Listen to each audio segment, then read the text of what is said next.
Hello बच्चों, आज का जो हमारा टॉपिक है वो है Coulomb's law in vector form. देखिए बच्चों, सबसे पहली बात हमें Coulomb's law in vector form क्यों पढ़ना पड़ रहा है। देखो बच्चों, कुलम्स लॉ में हमने ये पढ़ा था कि कोई भी दो चार्ज एक दूसरे पे कितना फोर्स लगाते हैं। कुलम्स लॉ की मदद से हम ये पता कर पाते हैं कि कोई भी दो चार्ज एक दूसरे पे कितना फोर्स लगाते हैं। लेकिन जो फोर्स होता है, फोर्स आपका एक वेक्टर क्वांटिटी होता है। इसीलिए हमें यहाँ पे Coulomb's law in vector form पढ़ना पड़ रहा है, क्योंकि फोर्स क्या होती है, आपकी एक वेक्टर क्वांटिटी होती है। देखो जैसे जैसे बच्चों, जैसे ये दो चार्ज हैं, ठीक है। एक Q1 चार्ज है, एक Q2 चार्ज है। अब अगर ये चार्ज, मान लो ये भी पॉजिटिव चार्ज है, ये भी पॉजिटिव चार्ज है, तो ये इसे रैपल कर रहा होगा, इधर किसी फोर्स से रैपल कर रहा होगा, और ये पॉजिटिव चार्ज भी इसे रैपल कर रहा होगा इस फोर्स से, ठीक है। अब देखो बच्चों, जितना फोर्स इसने इस पे लगाया होगा ना, उतना ही फोर्स इसने भी इस पे लगाया होगा। दोनों फोर्स का मैग्नीट्यूड सेम होता है, लेकिन दोनों मैग्नीट्यूड तो सेम है, लेकिन फोर्स का एक वेक्टर क्वांटिटी है, उनकी डायरेक्शन अलग अलग है। तो इन दोनों फोर्स का जो वेक्टर फॉर्म होगा वो भी डिफरेंट डिफरेंट होगा, वो सेम नहीं होगा। देखो जैसे मैं बताता हूं, देखो जैसे ये वाला जो फोर्स है ना, ये वाला जो फोर्स है, इस फोर्स को मैंने नाम दे दिया F, force on charge Q due to charge one. भाई ये Q1 चार्ज क्या कर रहा है, इस Q2 पे कुछ फोर्स लगा रहा है, तो force on charge Q2 due to charge Q1। और इस वाले फोर्स को मैंने नाम दे दिया force on charge Q1 due to charge Q2, ठीक है। इतना समझ में आ रहा है। तो देखो, अगर कोई आपसे बोलता है कि इस फोर्स का मैग्नीट्यूड बताइए, तो इस फोर्स का मैग्नीट्यूड तो आप सिंपल कैसे निकालोगे भाई। ये जो वेक्टर है ना, F21 का जो वेक्टर है, इसका मॉडुलस कैलकुलेट करोगे ना। मॉडुलस ही तो कैलकुलेट करोगे। किसी वेक्टर के सामने जब हम मॉडुलस लगा देते हैं, इसका मतलब उस वेक्टर का हमें जस्ट मैग्नीट्यूड कैलकुलेट करना है। तो इसका जो मैग्नीट्यूड होगा कितना होगा, उसका फॉर्मूला हम पढ़ चुके हैं भाई, 1/4πε0 Q1 इंटू Q2। और इनके बीच का जो डिस्टेंस है R का स्क्वायर, इसी तरीके से तो निकाला जाता है किसी भी फोर्स का मैग्नीट्यूड। इसीलिए मैंने यहाँ पे मॉडुलस लगा रखा है। उसी तरीके से अगर मैं इस वेक्टर का मैग्नीट्यूड निकालूं तो वो कैसे निकलेगा, यहाँ पे मॉडुलस बना दिया। उसका फॉर्मूला भी यही होगा, 1/4πε0 Q1 Q2 अपॉन R का स्क्वायर ही तो होगा। तो ये जो दोनों फोर्स वेक्टर हैं, इनका जो मैग्नीट्यूड है, मैग्नीट्यूड तो सेम है, लेकिन उनकी डायरेक्शन अलग अलग है। अब मैं अगर बोलूं कि ये जो F12 वेक्टर है, अब इस F12 वेक्टर को मुझे बताना है, इसका वेक्टर, इस वेक्टर, ये जो फोर्स वेक्टर है, इस फोर्स वेक्टर का मुझे वेक्टर फॉर्म लिखना है। तो इसका वेक्टर फॉर्म कैसे लिखा जाएगा, तो किसी भी वेक्टर का वेक्टर फॉर्म कैसे लिखा जाता है, जैसे ए वेक्टर है तो ए वेक्टर को कैसे लिखा जाता है, modulus of A vector, a unit vector. Unit vector तो बनाया जाता है, ये क्या आपका, ये यूनिट वेक्टर है। तो उसी तरीके से अगर आपको F12 वेक्टर का मतलब इसका वेक्टर फॉर्म लिखना है और इसका वेक्टर फॉर्म लिखना है, तो ये बच्चों ये वेक्टर फॉर्म नहीं है, ये तो वेक्टर का मैग्नीट्यूड है, ये तो वेक्टर का मैग्नीट्यूड है। तो वेक्टर फॉर्म, वेक्टर क्या होता है, वेक्टर जो होता है बच्चों, वेक्टर जो होता है आपका मैग्नीट्यूड और डायरेक्शन दोनों से मिल करके बनता है। तो जैसे ये F12 वेक्टर है, तो F12 वेक्टर को कैसे लिखोगे आप, इसका मैग्नीट्यूड और इसका यूनिट वेक्टर, यूनिट वेक्टर। जब आप इन दोनों को मल्टीप्लाई करोगे तब आपको इसका वेक्टर फॉर्म मिलेगा। समझ में आ रहा है। उसी तरीके से जैसे आपका जो F21 वेक्टर है, ये तो F12 वेक्टर हो गया। जो F21 वेक्टर है, F21 वेक्टर को कैसे लिखोगे आप, मॉडुलस ऑफ F21 वेक्टर और उसका यूनिट वेक्टर। इस तरीके से वेक्टर फॉर्म निकलेगा, ठीक है। ये तो बेसिक चीजें मैं आपको बता रहा हूं, क्लास 11th की हैं। तो देखो बच्चों, इन दोनों वेक्टर का मैग्नीट्यूड तो यही है, मैग्नीट्यूड तो यही है। अगर जैसे यहाँ पे ये F12 modulus of F12 vector है, ये मॉडुलस ऑफ F21 वेक्टर है, तो इन दोनों का मैग्नीट्यूड तो सेम है। लेकिन यूनिट वेक्टर भाई, यूनिट वेक्टर मतलब, यूनिट वेक्टर क्या करता है, वेक्टर को डायरेक्शन प्रोवाइड करता है। तो इस वेक्टर की डायरेक्शन तो इधर है, इस वेक्टर की डायरेक्शन इस तरफ है। तो यूनिट वेक्टर क्या होंगे, दोनों के अलग अलग यूनिट वेक्टर होंगे ना। इसीलिए ये वेक्टर फॉर्म भी इसका क्या होगा, डिफरेंट डिफरेंट होगा। इसलिए हमें यहाँ पे वेक्टर फॉर्म पढ़ना पड़ रहा है, ठीक है। चलिए इससे समझते हैं। और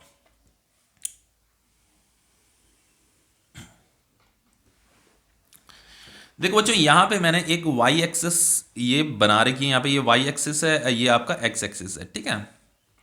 अब देखो बच्चों, जैसे यहाँ पे मैंने एक Q1 चार्ज ये प्लेस कर रखा है और एक ये Q2 चार्ज प्लेस कर रखा है, ठीक है। ये आपका चार्ज है Q1 चार्ज और ये Q2 चार्ज, ये Q1 चार्ज है और ये Q2 चार्ज है। और ये आपका ऑरिजिन है, ये आपका एक्स एक्सिस है, ये आपका वाई एक्सिस है। ये जो Q1 चार्ज है, इस Q1 चार्ज का जो पोजिशन वेक्टर है, ये R1 वेक्टर है, ठीक है। इसे पोजीशन वेक्टर बोला जाता है। मतलब ये इसका एड्रेस है, Q1 चार्ज का एड्रेस है, ये ओरिजिन से इतने डिस्टेंस पे है, इसी को पोजीशन वेक्टर बोलते हैं। पोजीशन वेक्टर, डिस्प्लेसमेंट वेक्टर, ये क्लास 11th में हमने पढ़ा है, ठीक है, कंफ्यूज मत होना। अब ये जो Q2 चार्ज है, इसका जो पोजीशन वेक्टर है, इस पोजीशन वेक्टर को मैंने नाम दे दिया R2 वेक्टर, ठीक है, पोजीशन वेक्टर। अब देखो बच्चों, ये सब चीज क्यों करनी पड़ रही है? वेक्टर फॉर्म को समझने के लिए, वेक्टर फॉर्म को कैसे रिप्रेजेंट किया जाता है वही मैं यहाँ पे एक्सप्लेन कर रहा हूँ, ठीक है। अब ये Q1 चार्ज Q2 चार्ज को, ये दोनों के दोनों मान लो पॉजिटिव चार्ज है, तो ये इसे क्या कर रहा होगा? रेपल कर रहा होगा इधर, और ये वाला चार्ज इसे क्या कर रहा होगा? रेपल कर रहा होगा इधर, ठीक है, समझ में आ रहा? तो इस फोर्स को हमने बोला force on charge, on charge Q2 due to charge Q1, ठीक है। और ये वाला जो फोर्स है, ये वाला फोर्स है force on charge Q1 due to charge Q2, ठीक है, इतना समझ में आ गया? तो सबसे पहले ये जो वेक्टर है ना, इस वेक्टर को हम फाइंड करेंगे कि ये वेक्टर कितना है। तो ये जो F21 वेक्टर है, किसी भी वेक्टर को कैसे निकाला जाता है बच्चों? किसी भी वेक्टर को देखो, मैंने बताया था उस वेक्टर का मॉडुलस और उसका यूनिट वेक्टर। तो इस वेक्टर का मॉडुलस और इसका यूनिट वेक्टर हमें पता होना चाहिए। मॉडुलस तो इजीली निकल जाएगा।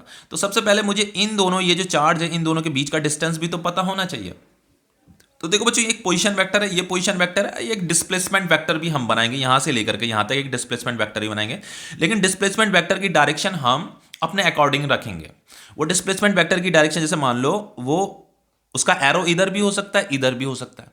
लेकिन बच्चों, अगर आपको ये वाला वेक्टर ये वाला फोर्स वेक्टर निकालना है, ये वाला फोर्स वेक्टर निकालना है, तो आपको डिस्प्लेसमेंट वेक्टर कुछ इस तरफ बनाना पड़ेगा, ऐसे बनाना पड़ेगा, ठीक है, इस तरफ बनाना पड़ेगा। क्यों बच्चों? क्योंकि ये दोनों वेक्टर क्या हो जाएंगे? पैरेलल हो जाएंगे। तो कोई भी दो पैरेलल वेक्टर जिनकी डायरेक्शन भी सेम हो, देखो ये पैरेलल भी हैं और इनकी डायरेक्शन भी सेम है, तो कोई भी दो वेक्टर जो पैरेलल भी है, जिनकी डायरेक्शन भी सेम है, उनके यूनिट वेक्टर सेम होते हैं। क्योंकि हमें यहाँ पे यूनिट वेक्टर की जरूरत पड़ेगी, यहाँ पे हमें ये यूनिट वेक्टर की जरूरत पड़ेगी, ठीक है। उस यूनिट वेक्टर को हमें यहाँ पुट करना पड़ेगा। तो यूनिट वेक्टर हम क्या करेंगे? इसका यूनिट वेक्टर कैलकुलेट करेंगे, जो इसका यूनिट वेक्टर होगा वही इसका यूनिट वेक्टर होगा, और उसे यहाँ पुट कर देंगे। बस इस तरीके से हमारा काम चल जाएगा, ठीक है। तो सबसे पहले ये जो आपका डिस्प्लेसमेंट वेक्टर है, इसे डिस्प्लेसमेंट वेक्टर भी बोला जाता है, इसे पोजीशन वेक्टर बोला जाता है, इसे डिस्प्लेसमेंट वेक्टर, इसे इसकी नेमिंग भी हमें करनी पड़ेगी। तो देखो, इसकी डायरेक्शन भी इधर है, इसकी डायरेक्शन भी इधर है, तो यहाँ 21 लिखा है ना, तो भाई यहाँ पे भी R21 वेक्टर ऐसे नाम दे दो इसे। हो सकता है आपके स्कूल के टीचर इसे R12 बोल रहे हो, इसकी नेमिंग करी है हमने। नेमिंग तो कुछ भी कर सकते हैं ना, आप अपने अकॉर्डिंग कर सकते हैं, इसमें परेशान होने वाली कोई बात नहीं है। अब देखिए हम क्या करेंगे, जैसे ये जो F21 वेक्टर है, अब इस F21 का जो मॉडुलस होगा, मॉडुलस क्या होगा? मॉडुलस तो अभी हम कूलम्स लॉ पढ़ा था हमने प्रीवियस लेक्चर में, 1/4 पाई एप्सिलॉन नॉट। भाई ये जो वेक्टर है इसका मैग्नीट्यूड, मॉडुलस मतलब magnitude, 1/4 pi epsilon naught Q1 Q2, Q1 into Q2, और इनके बीच का डिस्टेंस। अब ये डिस्टेंस कैसे निकाले हम? यहाँ पे तो हमें ये डिस्प्लेसमेंट वेक्टर दे रखा है, यहाँ से लेकर के यहाँ तक का वेक्टर हमें दे रखा है। तो अगर मैं इसके सामने मॉडुलस बना दूं, तो हमें यहाँ से लेकर के यहाँ तक का डिस्टेंस मिल जाएगा, ठीक है। किसी भी वेक्टर में, कोई भी जैसे वेक्टर है, ये कोई एक वेक्टर है, अगर मैं मॉडुलस बना दूं, तो इसका मतलब ये इसका मैग्नीट्यूड को रिप्रेजेंट कर रहा है, ठीक है। तो ये जो डिवाइडेड बाय ये जो R21 वेक्टर है, बस मैंने यहाँ मॉडुलस बना दिया, समझ में आ रहा है, और इसका स्क्वायर कर दिया। तो ये मॉडुलस ऑफ दिस वेक्टर है, इस वेक्टर का मॉडुलस मतलब यहां से लेकर के यहां तक का मैग्नीट्यूड, उसका स्क्वायर, यही तो होता है फॉर्मूला। और यहां पे आ जाएगा आपका यूनिट वेक्टर, यहां पे आ जाएगा आपका यूनिट वेक्टर। अब हमें यहां पे यूनिट वेक्टर भी चाहिए। तो देखो, ये दोनों वेक्टर क्या हैं? पैरेलल हैं, सेम डायरेक्शन में भी हैं। तो जो इसका यूनिट वेक्टर होगा वही इसका यूनिट वेक्टर होगा। तो हम इस वेक्टर की मदद से इसका यूनिट वेक्टर निकालेंगे और उसे इसके लिए यूज कर देंगे, यहां यूज कर देंगे। समझ में आ रहा है? तो देखो कैसे निकालेंगे, यहां पे बता देता हूं मैं आपको। जैसे मैं इसका यूनिट वेक्टर निकाल रहा हूं, तो जैसे ये आपका R21 वेक्टर है ना, तो किसी भी वेक्टर को कैसे लिखा जाता है? जैसे ए वेक्टर है तो इसका मॉडुलस ऑफ ए वेक्टर और इसका यूनिट वेक्टर ऐसे लिखा जाता है ना। तो बस वही हम यहाँ पे करने वाले हैं। यहाँ पे मैंने लिखा मॉडुलस ऑफ दिस वेक्टर और इसका यूनिट वेक्टर, तो ये हमें यूनिट वेक्टर मिल गया। तो ये क्या है? ये यूनिट वेक्टर है, ठीक है। तो ये जो यूनिट वेक्टर है, unit vector is equal to क्या हो जाएगा? R21 का वेक्टर और मॉडुलस ऑफ दिस वेक्टर, ठीक है। तो ये हमें यूनिट वेक्टर मिल गया। तो इस यूनिट वेक्टर को मैं यहां पुट करने वाला हूं, कहां? यहां पुट करने वाला हूं। ये F21 is equal to 1/4 pi epsilon naught Q1 Q2 upon ये R21 का स्क्वायर, और ये जो यूनिट वेक्टर है, ये वाला यूनिट वेक्टर यहां पे आ जाएगा, ये R21 ये यूनिट वेक्टर, ठीक है।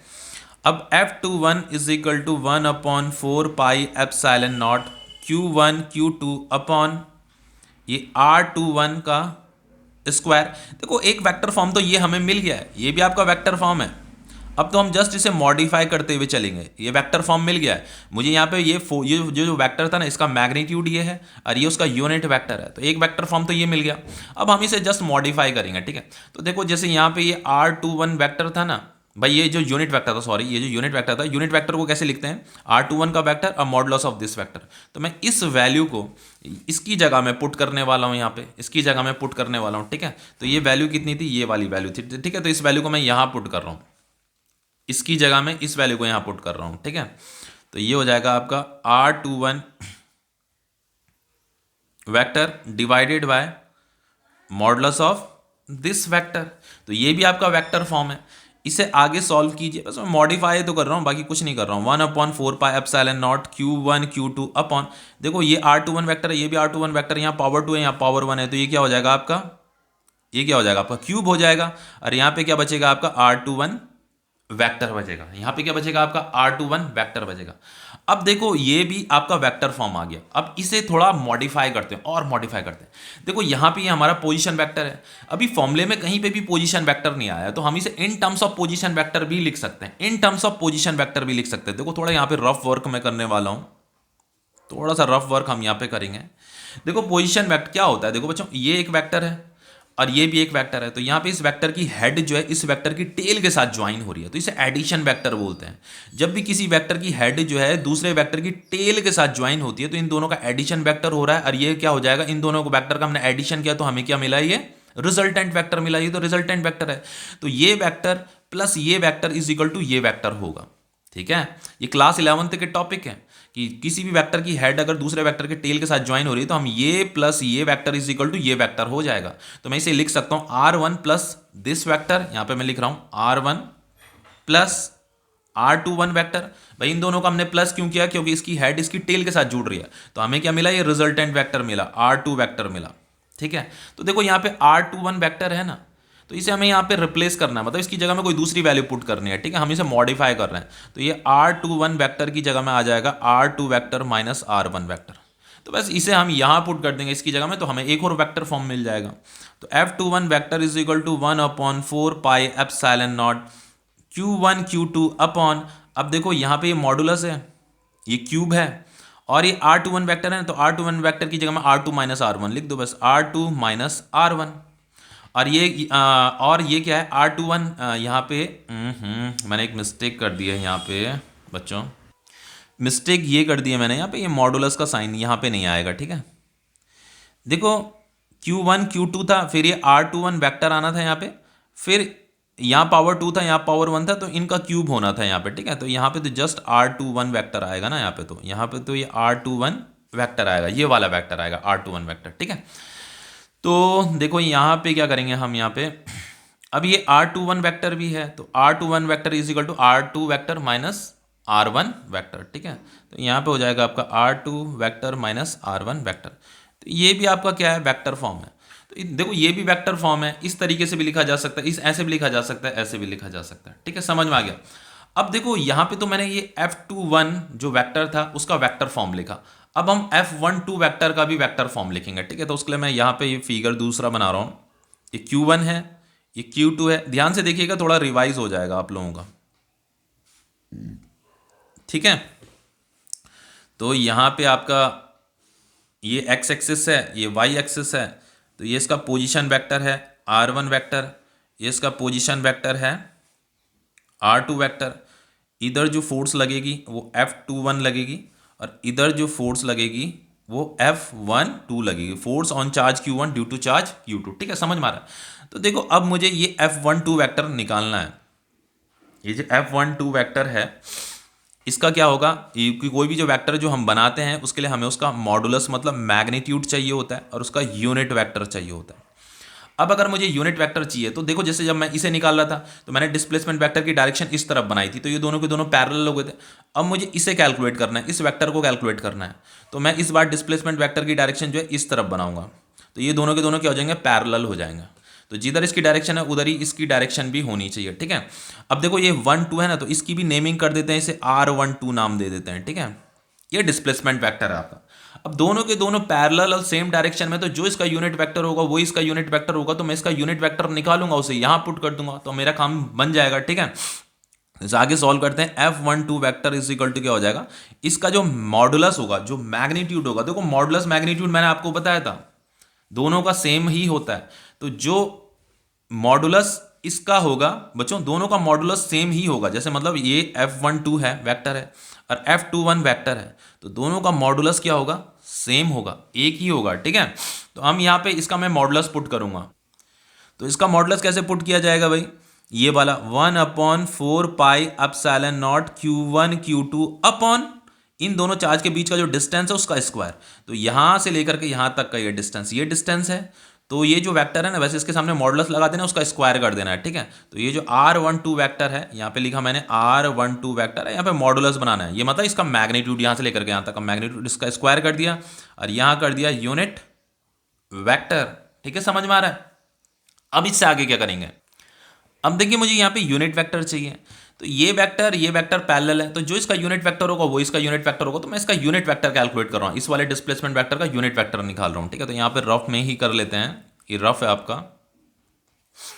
तो ये जो वेक्टर है R12 वेक्टर, इसे कैसे लिख सकते हैं हम, मॉडुलस ऑफ दिस वेक्टर और इसका यूनिट वेक्टर। तो ये जो यूनिट वेक्टर है ना, ये जो यूनिट वेक्टर है R12 का unit vector is equal to हो जाएगा आपका R12 का vector divided by modulus of this vector. तो ये जो यूनिट वेक्टर है, इस यूनिट वेक्टर को यहाँ हम पुट कर देंगे तो हमें वेक्टर फॉर्म मिल जाएगा। तो F12 इज इक्वल टू हो गया आपका 1/4 pi epsilon naught Q1 Q2 upon ये R12 vector, modulus of R12 vector का स्क्वायर। यहाँ पे यूनिट वेक्टर आएगा, तो इस यूनिट वेक्टर को यहाँ पे पुट कर दीजिए, इस यूनिट वेक्टर को यहाँ पे पुट कर दीजिए, तो ये हमें एक वेक्टर फॉर्म मिल गया। अब इस यूनिट वेक्टर की जगह में इस वैल्यू को भी पुट कर सकते हैं, तो हमें दूसरा एक वेक्टर फॉर्म मिल जाएगा। ठीक है, हम जस्ट इन्हें मॉडिफाई कर रहे हैं, बाकी कुछ नहीं कर रहे हैं। Q1 Q2 अपॉन ये R12 का स्क्वायर, और इसकी जगह में मैं इसे पुट कर रहा हूं R12 वेक्टर डिवाइडेड बाय ये इसका मॉडुलस ऑफ दिस वेक्टर। इसे आगे सॉल्व कीजिए, एक वेक्टर फॉर्म हमें ये भी मिल गया, इसे आगे सॉल्व कीजिए। 1/4 pi epsilon naught Q1 Q2 upon ये पावर 2 है या पावर 1 है, तो इसे हम ऐसे लिख सकते हैं ना, ये पावर 3 आ जाएगा और यहाँ पे आ जाएगा आपका R12 वेक्टर आ जाएगा। ठीक है, अब देखो ये R12 वेक्टर हम यहाँ पे इसे, जैसे मैंने यहाँ पे इसे in terms of position vector लिखा था, यहाँ पे in terms of position vector लिखा था, उसी तरीके से हम इसे भी in terms of position vector लिखेंगे। अब किसी चीज को in terms of position vector कैसे लिखते हैं, देखो अभी बताता हूँ। तो उसके लिए आपको पोजीशन वेक्टर और डिस्प्लेसमेंट वेक्टर में रिलेशन पता होना चाहिए। तो देखो बच्चों यहाँ पे क्या है, यहाँ पे जैसे ये वेक्टर है, तो इस वेक्टर की हेड इस वेक्टर की टेल के साथ ज्वाइन हो रही है ना, इस वाले वेक्टर की टेल के साथ ज्वाइन हो रही है। जैसे यहाँ पे तो इस वाले वेक्टर की हेड इस वाले वेक्टर की टेल के साथ ज्वाइन हो रही है, तो मैंने ये प्लस ये किया था। यहाँ पे इस वाले वेक्टर की हेड इस वाले वेक्टर की टेल के साथ ज्वाइन हो रही है, तो हम ये प्लस ये करेंगे इज इक्वल टू ये हो जाएगा। तो R2 plus this vector gives this resultant vector. ठीक है, तो मैं इस वेक्टर को इस वेक्टर के साथ प्लस करूंगा, इज इक्वल टू ये लिखूंगा, तो यहाँ पे आ जाएगा आपका R2 plus R12 vector is equal to R1 vector. यहाँ पे प्लस का मतलब दो वेक्टर का एडिशन हो रहा है, मतलब इस वेक्टर की हेड इस वेक्टर की टेल के साथ ज्वाइन हो रही है, और फाइनली हमें क्या मिलता है, एक रिजल्टेंट वेक्टर मिलता है। इसलिए जैसे ये वेक्टर की हेड इसकी टेल के साथ ज्वाइन हो रही है, तो इन दोनों का एडिशन किया, फाइनली हमें क्या मिलता है, एक रिजल्टेंट वेक्टर मिलता है। तो मुझे तो ये R12 वेक्टर की जगह में कुछ और पुट करना है हमें। ठीक है, इसे हम मॉडिफाई कर रहे हैं, तो ये R12 vector is equal to हो जाएगा R1 vector minus R2 vector. ठीक है, तो बस इस वैल्यू को ना यहाँ पुट कर दो इसकी जगह में, तो हमें एक नया वेक्टर फॉर्म मिल जाएगा इसका। F12 vector is equal to 1/4 pi epsilon naught Q1 Q2 upon ये मॉडुलस है, यहाँ पे ये क्यूब है, तो ये R12 वेक्टर की जगह में आ जाएगा R1 माइनस R2 वेक्टर। ठीक है, और ये R12 वेक्टर की जगह में आ जाएगा R1 माइनस R2 वेक्टर। हो तो गया कंप्लीट। ठीक है, तो ये इसका वेक्टर फॉर्म था, इसकी प्रैक्टिस कीजिए। देखो बोर्ड पॉइंट ऑफ व्यू से मैं ये नहीं कहता कि बहुत इंपॉर्टेंट, लेकिन 1 मार्क्स में क्वेश्चन बन जाता है समटाइम, लेकिन कंपिटेटिव पॉइंट ऑफ व्यू से बहुत ज़्यादा इंपॉर्टेंट टॉपिक है, बहुत ही ज़्यादा इंपॉर्टेंट है। बोर्ड पॉइंट ऑफ व्यू से भी इंपॉर्टेंट है क्योंकि एनसीईआरटी में दे रखा है।